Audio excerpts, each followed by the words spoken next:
Writing narrative nonfiction is a lot like cooking. In this case, I'm cooking scrambled eggs because I like scrambled eggs.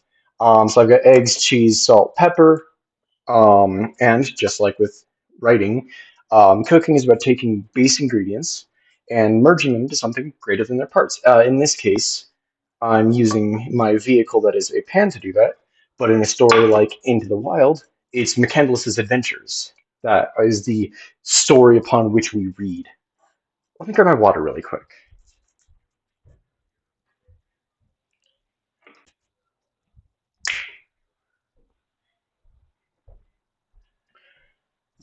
Writing fiction is, well, it's like spicing up cooking. I mean, what we have here is very basic eggs, but let's add something unique to this.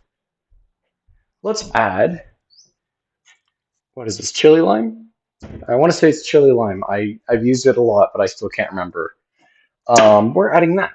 Why? Because it adds a special flavor, let's say, to it. Just like how even in nonfiction, the narrative isn't bland because it embellishes. I mean, I basically never remember that his name is Chris McCandless. It's Alex Supertramp. One moment.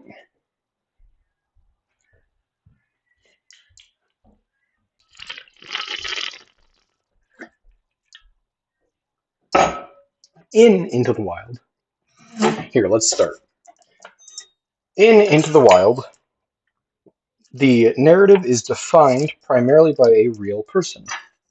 That real person being John McCandless and his adventures, so to speak. Um, how he gets from the East Coast to eventually dying in the West. How? That's the question. That's the journalist John Krakauer. That's his question. Is how did McCandless die? Why did he die?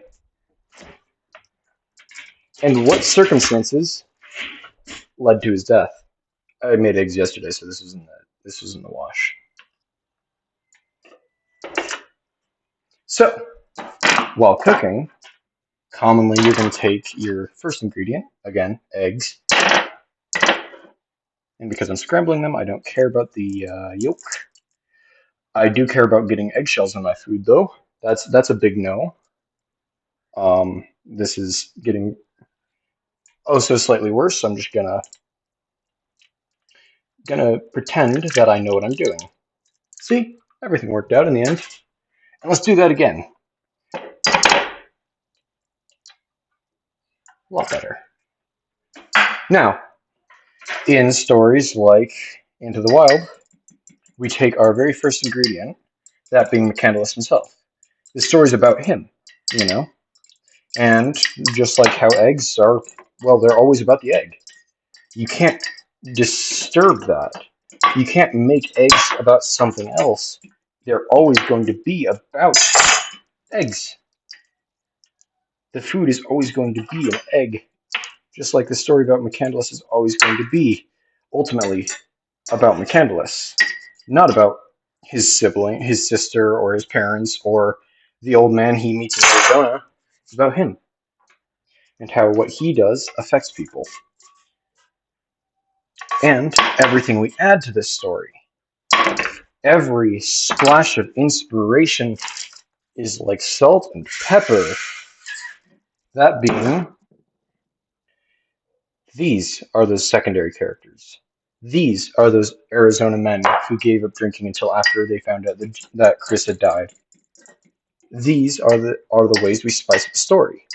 If the egg is our main story or our main character, then our spices are our side stories, or what makes that character important even in a narrative nonfiction, because it's still a narrative. It's still discussing things, and we would not have the same consequences, the same eggs, without that.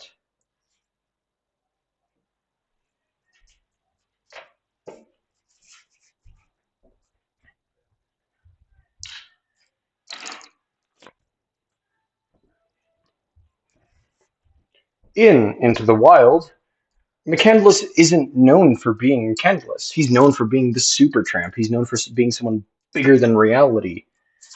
And in that case, we'll add this, the spice of life. Probably should have added that before pouring it, but you know what? the deed is done. And speaking of which, you can't have a fiction story or a story that relies heavily on a fictionalized tale without having some form of a binding agent. Our binding agent is a lot more cheese, my men. I'm kind of unable to see how much I put, but I can tell it's a lot. So, while we mix this binding agent, our nonfiction story slowly mixes with fiction. Who was Alex Supertramp? Well, he was McCandless's free alter ego. Why is he important to our ultimately narrative nonfiction story?